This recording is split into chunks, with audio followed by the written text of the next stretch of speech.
Hello everyone, here I Komal Sharma welcomes you all at your own Gargi classes, a place where you can easily get all the informations relevant to your competitive exams. So आज हम बात करेंगे William Shakespeare के another well renowned tragedy which is known as Julius Caesar. तो यहाँ पे Roman emperor Julius Caesar के बारे में हम बात करेंगे, not exactly emperor. So Julius Caesar के हम बारे में बात करेंगे which was written by William Shakespeare.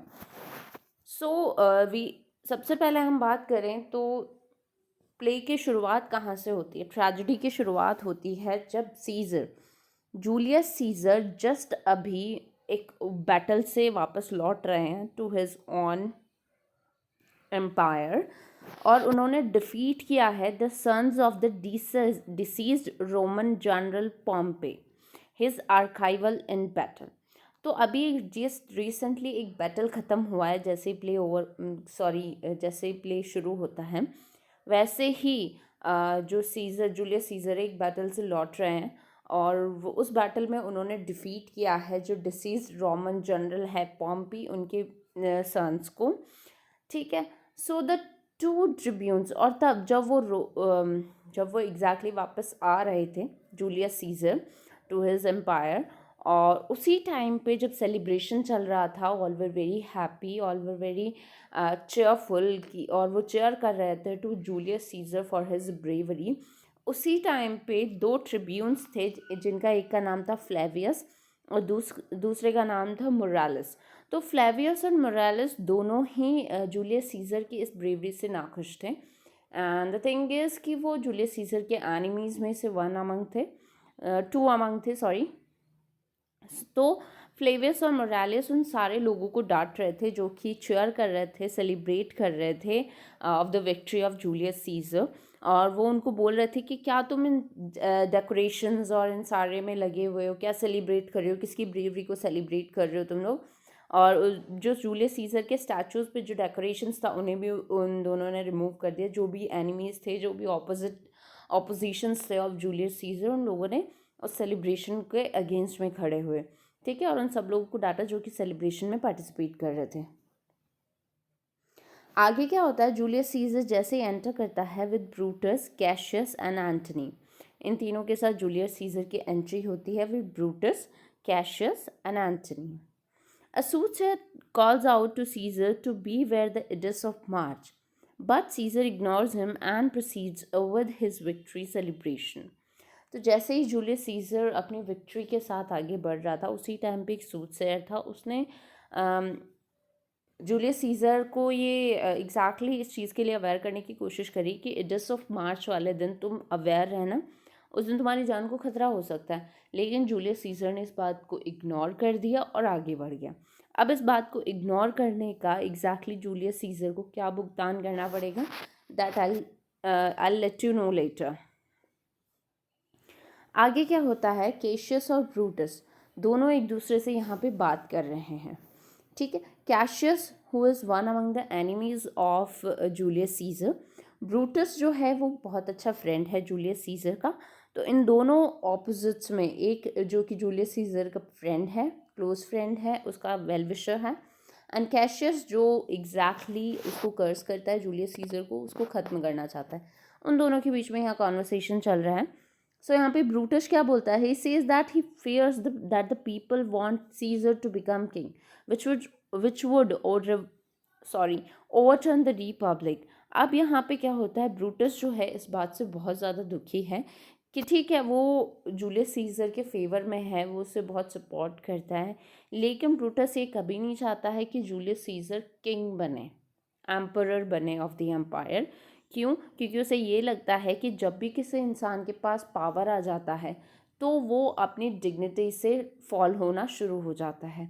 तो यही डर था ब्रूटस के मन में कि जूलियस सीजर कहीं जैसे जैसे स्ट्रॉन्ग हो या वो किंग बन जाए तो अपनी जो काइंडनेस है, उसका जो डिग्निटी है, उसका जो इनर डिग्निटी पावर है, जो उसका काइंडनेस है टुवर्ड्स द पीपल, वो ख़त्म ना हो जाए कहीं. So Cassius concurs that Caesar is treated like a god. He is merely a man no better than Brutus और कैशियस। अब यहाँ पे कैशियस इस बात को हवा देता है और वो बोलता है हाँ ब्रूटस तुम सही बोलते हो, सीज़र को लोग ऐसे पूछने लग गए जैसे कि वो कोई भगवान हो, लेकिन वो हम दोनों में से कोई बेटर इंसान नहीं है, वो भी एक ह्यूमन बीइंग है। He blames his and Brutus's lack of will for allowing Caesar's rise to power. Surely the rise of such a man cannot be the work of fate. बोलते हैं जूलियस सीज़र को यहाँ तक पहुँचाने में या उसे और प्रमोट करने में, उसके पावर को और इन्हांस करने में हम जैसे लोगों का ही हाथ है, हालांकि फेट का उसमें कोई रूल नहीं है। Brutus consider Cassius words as Caesar returns. यहाँ पे ब्रूटस के वर्ड्स को कंसिडर करता है, ब्रूटस कैशियस के वर्ड्स को कंसिडर करता है, और जैसे ही अब सीज़र क्या हो चुका है, सीन में एंट्री हो चुकी है। तो यहाँ पे जो है कैशियस को देख के एग्जैक्टली सीज़र बोलता है एंटनी को that he deeply distrust Cassius, कि वो कैशियस पे बिल्कुल भी ट्रस्ट नहीं करता है। तो इस तरीके से स्टोरी मूव्स ऑन हो रही है। आप देख रहे हैं किस तरीके से स्टोरी कन्वर्ट हो रही है। आगे क्या होता है, पॉलिटिशियन कास्का, यहाँ पे एक पॉलिटिशियन है कास्का जो कि ब्रूटस को क्या बोलता है और केशियस को, that during the celebration Antony offered the crown to Caesar 3 times and the people cheered but Caesar refused it each time. यहाँ पे एक पॉलिटिशियन है कास्का जो कि ऑपोजिशन में ही है, उसका एनिमी है सीजर का। वो ब्रूटस और कैशियस को बोलता है कि तुमने देखा, नोटिस किया किस तरीके से एंटनी ने बार बार सीज़र को क्राउन ऑफर किया, लेकिन सीज़र ने हर बार उस क्राउन के लिए मना कर दिया। He reports that Caesar then fell to the ground and had some kind of seizure before the crowd. His demonstration of weakness, however, did not alter the plebeians' devotion to him. अब इस तरीके से जो scissor है उसने जो crown है उसको डिनाई कर दिया, वो बिल्कुल झुका हुआ है टू सर्व द क्राउड, और इंस्टेड ऑफ ऑल दीज लोगों का जो प्यार है, लोगों का जो डिवोशन है उसके लिए कम नहीं हो रहा है, बढ़ ही रहा है। So Brutus goes home to consider Cassius word regarding Caesar's power qualifications to rule, which Caesar hatches a plot to draw Brutus into a conspiracy against Caesar. अब क्या होता है, ब्रूटस को ये सोचने पे मजबूर कर दिया जाता है बाई कैशियस एंड कास्का कि किस तरीके से जो ब्रूटस जो सीज़र है, जूलियस सीज़र है, वो क्वालिफाइड नहीं है, उसमें इतनी स्ट्रेंथ नहीं है कि वो रूल कर सके, एंटायर एम्पायर को रूल कर सके, ठीक है। और इस तरीके से जो कैशियस और कास्का है वो उसे इसी बात में उलझा के रखते हैं कि अगर जूलियस सीज़र किंग बन जाता है तो जो डेमोक्रेसी है, जो रिपब्लिक है ऑफ द नेशन, वो खतरे में आ जाएगी, ठीक है। क्योंकि ठीक है, ब्रेव है जूलियस सीज़र, पर इंटरनली वो इतना क्वालिफाइड नहीं है कि वो किंग बन जाए। और जब इंसान क्वालिफाइड नहीं होता और उसे बहुत ऊंचा पद मिल जाता है, बहुत स्ट्रेंथ मिल जाती है उसको, तो वो नेगेटिव वे में ज़्यादा चला जाता है।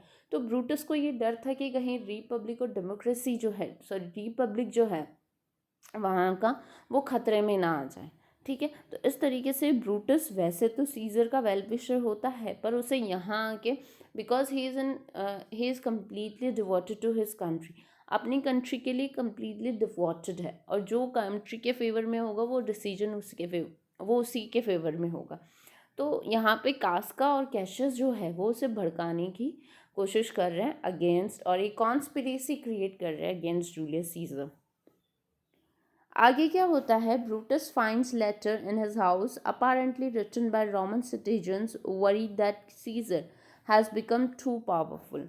अब ब्रूटस के माइंड में और डाउट क्रिएट करने के लिए और सीज़र के अगेंस्ट में खड़ा करने के लिए एग्जैक्टली कैशियस और कास्का दोनों क्या प्लान करते हैं कि जो रोमन के सिटीजन्स हैं, यहाँ के जो लोग हैं, उन्होंने ब्रूटस को लेटर्स लिखे हैं, ऐसा उन्होंने कैशियस और कास्का ने प्रिटेंड किया, जबकि वो उन्हीं के लिखे हुए थे, दोनों कॉन्स्पिरेटर्स की।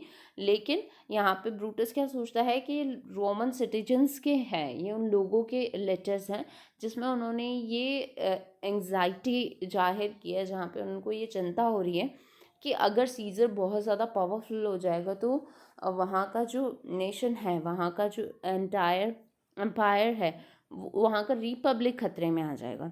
So the letters have in fact been forged and planted by Cassius, who knows that if Brutus believes it is the people's will, he will support a plot to remove Caesar from power. ये उन्होंने इसलिए किया, Cassius और कास्का ने जो ये letters लिखे थे in the name of Roman citizens, वो इसलिए लिखे थे ताकि ब्रूटस के माइंड में ये पक्का बैठ जाए, उसको विश्वास हो जाए कि एग्जैक्टली वहाँ के लोग भी नहीं चाहते कि जो सीज़र है वहाँ का किंग बने, उनको रूल करें। ठीक है, अगर लोगों के फेवर में चीज़ होगी तो डेफिनेटली जो सीज़र के अगेंस्ट कॉन्स्पिरेसी है उसको फेवर करेगा ब्रूटस।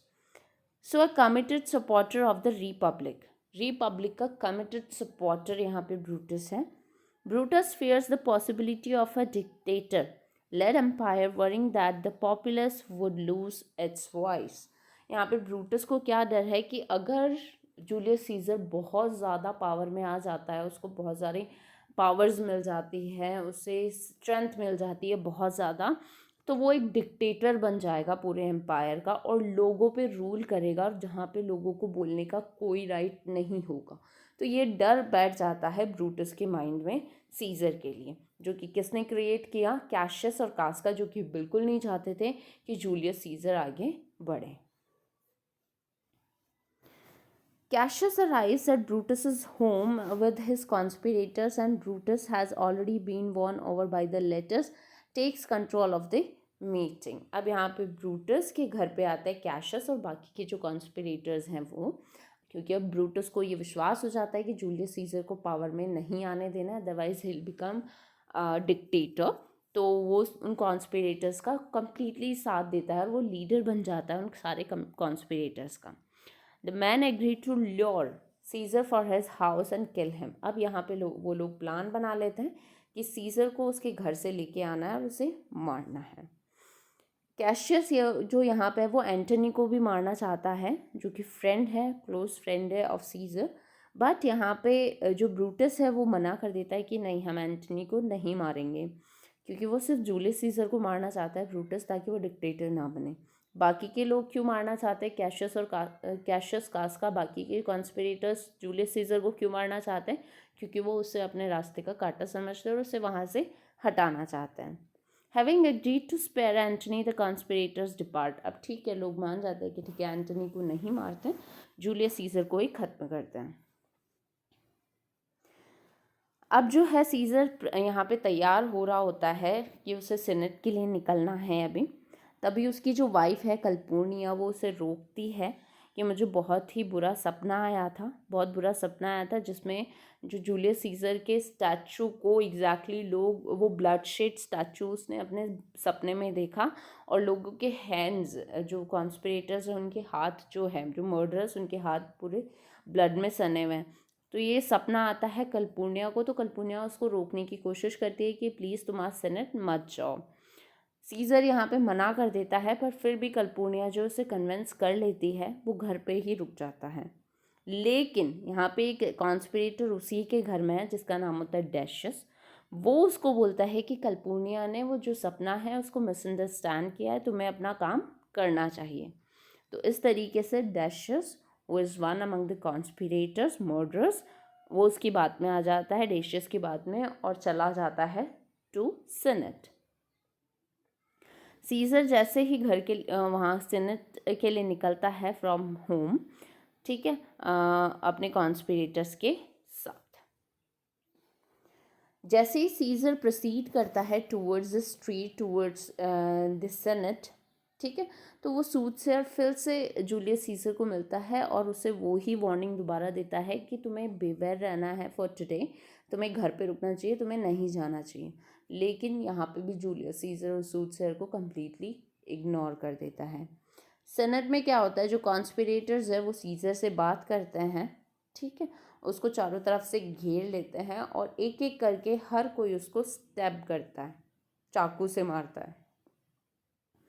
जब सीजर अपने डियर फ्रेंड ब्रूटस को भी उन्हीं मर्डरर्स में से देखता है, तो उस टाइम पे वो गिव अप कर देता है और मर जाता है, ठीक है, क्योंकि उसे ब्रूटस पे बहुत ज़्यादा बिलीफ होता है। और लास्ट में जब उसे पता चलता है कि Brutus is also one among the murderers, one among the conspirators, तो ये चीज़ वो सहन नहीं कर पाता और वहीं का वहीं मर जाता। अब तक वो स्ट्रगल कर रहा होता है, जब तक वो ब्रूटस को फेस नहीं करता तब तक वो स्ट्रगल करता है, लेकिन जैसे वो ब्रूटस को फेस करता है वो वहीं मर जाता है। ठीक है, तो इस तरीके से दिस ट्रेजेडी कन्वर्ट्स, ये ट्रेजेडी शुरू होती है।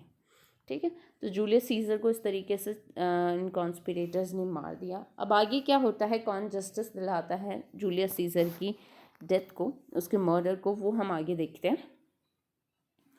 सो अब जूलियस सीजर के जो भी मर्डर्स हैं उनके हाथ अब पूरी तरीके से ब्लडशेड हैं, स्वॉर्ड्स उनके हाथ में हैं। तभी एंटनी वहाँ पे आता है। ठीक है, और एंटनी उन सबको देखता है और ब्रूटस को भी देखता है, और जूलियस सीजर की बॉडी को देख के वो बहुत तेज़ रोता है और उसे समझ में आ जाता है पूरा सीन कि किस तरीके से इन कॉन्स्पिरेटर्स ने मिलकर जूलियस सीजर का मर्डर कर दिया। ठीक है, वो जो हर एक कॉन्स्पिरेटर से जाके हाथ मिलाता है। क्यों? ताकि एंटनी के पास ये प्रूफ हो कि हर कितने लोगों ने मिलके और इन लोगों ने मिलके एग्जैक्टली जूलियस सीजर का मर्डर किया है।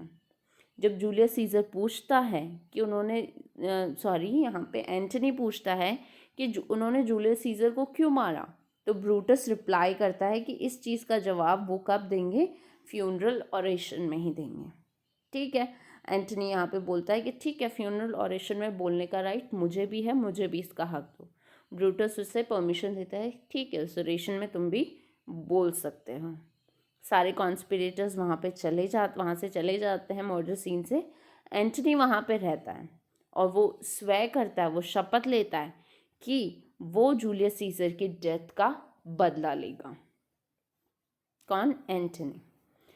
आगे क्या होता है, ब्रूटस और कैशियस वो फॉर्म में जाते हैं to speak to the public. Funeral oration चल रहा होता है यहाँ पे। ब्रूटस और कैशियस दोनों बोलने के लिए, बात करने के लिए, या जो भी रिलेटेड कॉन्वर्सेशंस होती है, जो डेड पर्सन है उससे रिलेटेड कॉन्वर्सेशंस शेयर करते हैं विद द पीपल। ठीक है, ब्रूटस यहाँ पे डिक्लेयर करता है to the masses that Caesar's ambition posed a danger to Roman liberty. यहाँ पे ब्रूटस इस चीज़ को क्लेरिफाई करता है कि जूलियस सीजर का मरना बहुत इम्पॉर्टेंट था। क्यों? क्योंकि अगर वो नहीं मरता तो उसके जो एम्बिशंस थे वो रोमन लिबर्टी को ख़त्म कर देते, लोगों की जो लिबर्टी थी, फ्रीडम थी, उसको ख़त्म कर देते। वो एज अ डिक्टेटर रूल करता और फिर कोई भी अपनी आवाज़ नहीं उठा सकता था। तो ये जो स्पीच थी इसकी वजह से लोग क्या हो रहे थे, शांत हो गए थे कि शायद ब्रूटस बिल्कुल सही बोल रहा है कि जूलियस सीजर अगर वहाँ का किंग बन जाता है, रूलर बन जाता है, तो वो हमारी फ्रीडम के साथ हमारी लिबर्टी को कर्ब कर देता।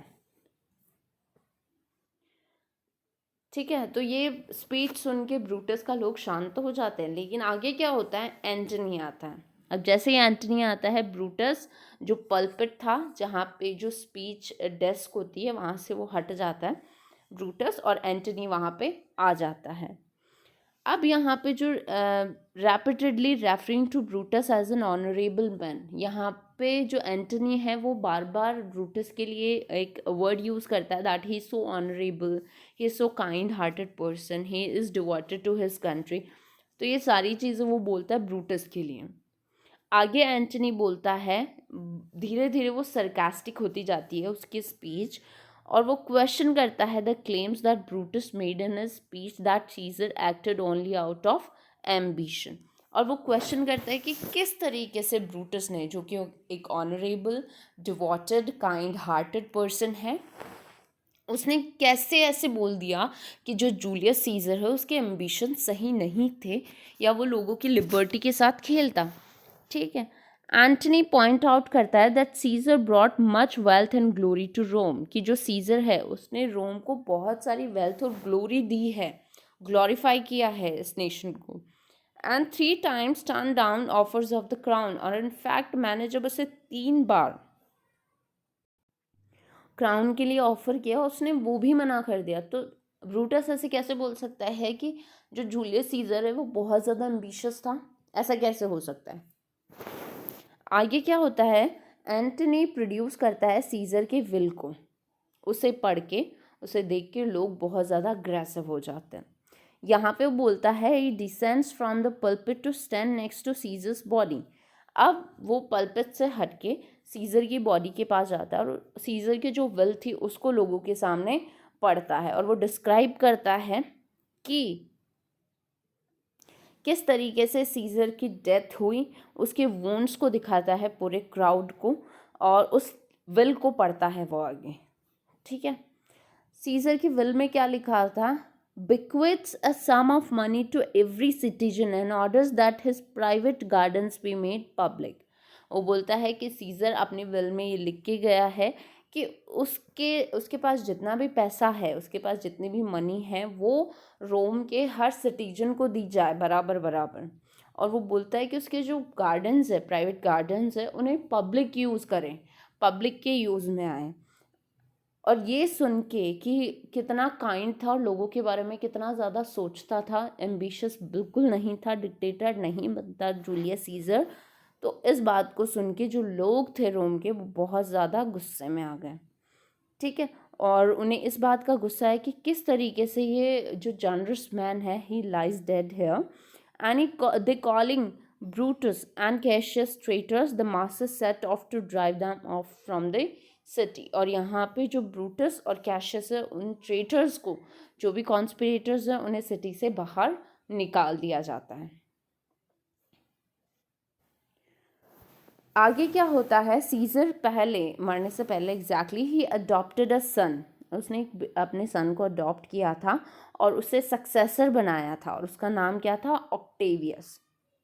तो ऑक्टेवियस अब रोम में आ चुका है जब उसे पता चलता है कि जूलियस सीजर की डेथ हो चुकी है। And he forms a 3-person coalition. और यहाँ पे 3-person कोएलिशन बनाता है। उसमें कौन कौन से होते हैं?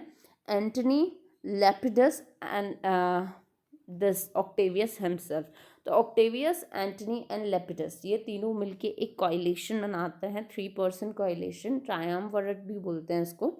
ठीक है, वो तीनों इकट्ठा होते हैं और फिर जो जूलियस सीजर था उसकी डेथ का बदला लेने की प्लानिंग करते हैं। वो कैशियस और ब्रूटस से लड़ने की प्लानिंग करना शुरू कर देते हैं। Who have been driven into exile and are raising armies outside the city. अब जो कैशियस और ब्रूटस है वो हार नहीं मानते हैं, उन्हें सिटी से बाहर भी निकाल दिया जाता है, तो वो एक आर्मी खड़ी करते हैं to fight against the Rome people. So, and they are raising armies outside the city. At the conspirators' camp, Brutus and Cassius have a heated argument regarding matter of money and honor, but they ultimately reconcile. अब जब वो Brutus और Cassius दोनों ही plan कर रहे हैं to fight against Rome people, तो उन दोनों में एक आर्ग्यूमेंट भी हो जाता है related to money and honour. But finally वो रिकनसील कर लेते हैं क्योंकि उन दोनों को साथ में मिल के लोगों से लड़ना है। तो वो आर्मी खड़ी करना शुरू कर देते हैं आउट ऑफ द सिटी, जहाँ पे वो एग्जाइल में है अभी। ब्रूटस और Cassius, they started raising the army and they started plan prepare they started preparing a plan to fight against the people of Rome, the citizens of Rome, to get back to them, वहाँ पे वापस जाने के लिए। Brutus reveals that he is sick with grief. Brutus यहाँ पे grief से बहुत ज़्यादा उसे दुख होता है कि उसने जो किया गलत किया, क्योंकि अब उसे जूलियस सीजर की विल के बारे में जैसे ही पता चला तो उसे लगा कि मैंने बहुत गलत किया, मैंने गलत लोगों का साथ दिया, पर अब कुछ पछताने से कुछ भी सही नहीं होने वाला था। For his absence Portia has killed herself. उसकी जो वाइफ थी उसने भी अपने आप को मार लिया। The two continued to prepare for battle with Antony and Octavius. That night, the ghost of Caesar appears to Brutus. उसी रात को जूलियस सीजर का घोस्ट ब्रूटस से मिलता है और उसे अनाउंस करता है that Brutus will meet him again on the battlefield, कि जूलियस सीजर फिर से ब्रूटस से मिलेगा ऑन टू द बैटलफील्ड। ये एग्जैक्टली ब्रूटस को जूलियस सीजर के घोस्ट ने कहा। आगे क्या होता है? Octavius and Antony march their army toward Brutus and Cassius. Cassius और ब्रूटस से लड़ने के लिए ऑक्टेवियस और एंटनी की जो आर्मी थी उनकी तरफ मूव हो रही थी। एंटनी ऑक्टेवियस को बोलता है कि सबसे पहले उसे कहाँ पे अटैक करना चाहिए, but Octavius says that he will make his own orders. He is already asserting his authority as the heir of Caesar and the next ruler of Rome. The opposing generals meet on the battlefield and exchange insults before beginning combat. अब यहाँ पे क्या होता है, वो move हो रहे होते हैं, एंटनी ऑक्टेवियस की आर्मी एक साइड है, ब्रूटस और कैशियस की आर्मी दूसरी साइड है। सबसे पहले वो बैटलफील्ड में आके एक दूसरे को अब्यूज़ करते हैं, गलत गलत बोलते हैं और फिर बैटल की शुरुआत होती है। अब यहाँ पे जो कैशियस है, Cassius witnesses his own men fleeing and hears that Brutus's men are not performing effectively. यहाँ पे कैशियस और ब्रूटस दोनों की आर्मीज, दोनों के लोग ही बहुत अच्छा परफॉर्म नहीं कर रहे होते, वो मैदान छोड़ के ही भाग रहे होते हैं। ब्रूटस को पता चलता है कैशियस की डेथ के बारे में, कैशियस को बैटलफील्ड में मार दिया जाता है एंड टिटिनियस की भी डेथ हो जाती है with a heavy heart and prepares to take on the Romans again. When his army loses, doom appears imminent. Brutus asks one of his men to hold his sword while he impales himself on it. जब Brutus को पता चलता है कि जो Cassius है उसके बाकी जो ट्रेटर्स थे वो सारे मर चुके हैं, तो वो बहुत दुखी होता है और वो जब बैटल हार चुका होता है तो वो क्या करता है, अपने ही एक आदमी को बोलता है टू होल्ड अ स्वॉर्ड, ये तुम अपने हाथ में स्वॉर्ड पकड़ो, और वो अपने आप को उस स्वॉर्ड पे गिरा देता है, अपने आप को मार देता है, सुसाइड कर लेता है। ठीक है, तो इस तरीके से Brutus made murder of himself, वो अपने आप का ही मर्डर कर लेता है। Finally Caesar can rest satisfied, finally Caesar can rest satisfied he says as he dies. जैसे ही ब्रूटस मर रहा होता है तो वो बोलता है ये चीज़ कि फाइनली अब जो जूलियस सीजर की जो सोल है वो सेटिस्फाइड होगी। ऑक्टेवियस और एंटनी दोनों आते हैं। एंटनी ब्रूटस की बॉडी के बारे में बोलता है और उसे नोबलेस्ट रोमन ऑफ ऑल कह के पुकारता है। While the other conspirators acted out of envy and ambition, he observed Brutus genuinely believed that he acted for the benefit of Rome. जहाँ पे सारे जो ट्रेटर्स थे वो उन्होंने आउट ऑफ एनवियस या आउट ऑफ एम्बिशियस फीलिंग्स उन्होंने ये सारी प्लानिंग की थी, जूलियस सीजर को मारा था। लेकिन यहाँ पे ब्रूटस एक अकेला था जो कि बहुत ज़्यादा नॉबल है, डिवोटेड है टुवर्ड्स रोम।